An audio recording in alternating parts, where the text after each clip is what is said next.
Today I managed to pull off my biggest raid yet inside of Dune Awakening, where we broke into a group base and managed to walk out of there with multiple tier 6 schematics, as well as just a ridiculous amount of resources. And it was all because they made one massive mistake. And today we're going to be breaking down exactly what they did wrong, as well as a couple things that I did wrong. So hopefully you guys won't be making the same mistakes, whether you're building bases or raiding inside of Dune Awakening. If this video helps you out at all, then help me out by hitting that like button. But let's go ahead, cut this plug, and jump right on into it here. As you can see, to start off here, we're hiding from the sandstorm as we break into the base. And if you don't know, inside of Dune Awakening, it's actually incredibly easy to get inside of the base once it becomes raidable. However, there are several ways that you can build your base to make it a whole lot harder to raid inside of Dune Awakening.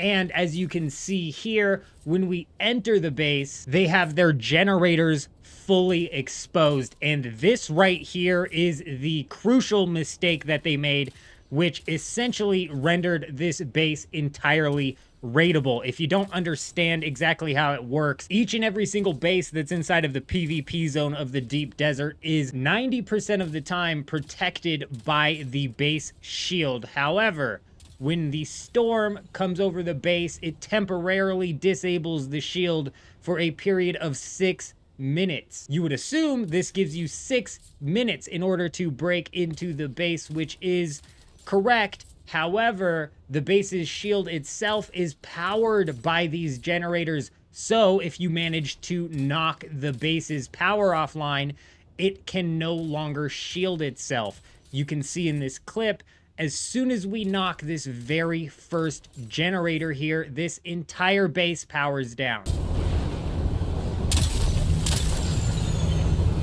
And this is where the guild made its biggest mistake. You see, what they should have done was they should have had way more power than they actually needed. However, you can see they've got like 4 death stills set up, which is just eating at their power. And I bet you anything, and obviously it's clear from the clip, that they had just enough power to be powering this base, which made it incredibly easy. I only had to knock down 1 generator in order to completely render this base's shield useless. Another way that you can render a base's defenses useless is by actually knocking out the sub-fief. I'll get to this a little bit later because it does a little bit more than just render the base's defenses useless. But as you can see, as soon as we knock the power down here, the base's shields are never going to come back up, meaning that we have full and total reign of this base. We can absolutely take our time with this. The only risk that we now run is, of course, the people showing back up to their base or somebody else showing up to the base. But now let's kind of get into some of the mistakes that I made, because I did make a few. You can see right as we open the container with the 6 unique schematics, we essentially hit the panic button. This is when the intensity of the raid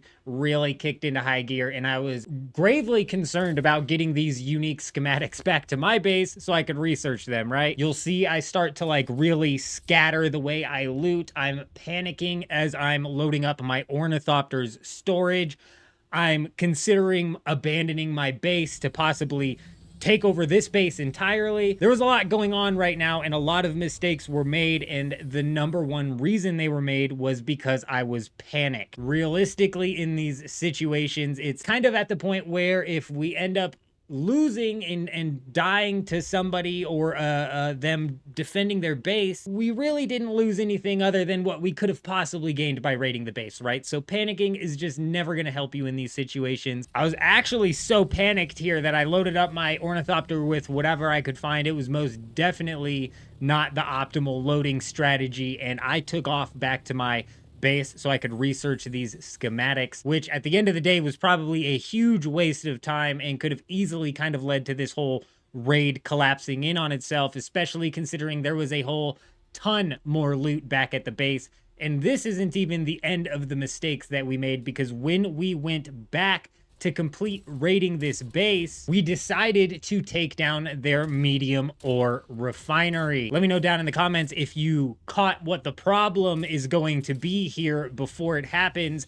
But as you can see, right when we break this refinery, the base's walls and the base's protection comes back up. Again, I hit the panic button here because my ornithopter was parked in this base. I thought we were gonna get this thing stuck. Thankfully, we were able to back it on out. And at this point, I was still not sure what happened. I thought maybe one of the guild logged on and they were placing down a generator in order to prevent the raid, and I was like, okay, maybe they got their base defenses back up that way. But what had actually happened here was I knocked the power requirements in order to run the base lower than the power that the base had. Therefore, I brought the power back up. So the generator that I knocked down, essentially I covered the cost that it lost by breaking this ore refinery here. This protected the base. Essentially, it shut me down from raiding anything else in the base. Thankfully, we had gotten the majority of the loot out of it, so I wasn't really concerned with too much more. However, about 45 minutes or so later, we actually had another storm roll through. So I said, you know what, let's go back to the base and see if we can complete the entirety of the raid. And this is where we're going to jump in and talk about these sub-fiefs and what happens if you manage to destroy the sub-fief, because this essentially ends the raid. At that point, you can go in with your building tool and demolish everything. You can see here when we finally find this sub-fief, I no longer need to use my gun in order to break the walls or use my gun in order to break any of the containers. I can literally go through with my building tool and delete every single piece of this base, which might have been a bit harsh to do here. However, I had already completely looted this base, and just for example purposes, we did delete the entirety of this base here. You could see it all falling to the ground. This guild or small group is gonna definitely wake up to a surprise. Unfortunately, you know, it is what it is. The unique schematics that we walked away with were some Storm Rider boost modules, probably the thing I'm most interested in. On top of that, we got some Sandcrawler engines and even some leggings that apparently reduce the cost of dash. On top of that, we got everything that you see inside of these two chests here. So overall, this was an insane raid, and again, it was so easy to do simply because they did not hide their generators. That kind of leads me back into my whole main mistake that this guild made, which was leaving their generators exposed. Your best strategy is going to be to not only hide your sub-fief, but also hide your generators, and you're probably going to be best off by setting up more than the generators that you require in order to run the base. Speaking of which, I actually have a video in the works where we're going to be breaking down and building up a nearly unraidable base. Nothing's really unraidable inside of Dune Awakening. However, we're going to make it as much of a pain for them to get full access to this base as possible. Be sure to keep an eye out on the channel for that. Let me know down in the comments if you guys have stepped out into the deep desert and tried any raiding. If you haven't, you definitely should, because if you're building out inside of the PvP zone, you're just asking to get raided. And I'm telling you, I've been walking away with some crazy loot. We're gonna be going live right here on YouTube as well as on Twitch, where we're diving in, doing some more raiding or building up our Atreides fortress, or just some overall leveling up inside of Dune Awakening. I've definitely fallen behind in my class levels, but I'll have a link to the Twitch down in the description if you're interested in that. If you made it this far in the video, comment made it down below so I can give you an extra shout out. But other than that, I hope you guys all have an amazing day. I'm out.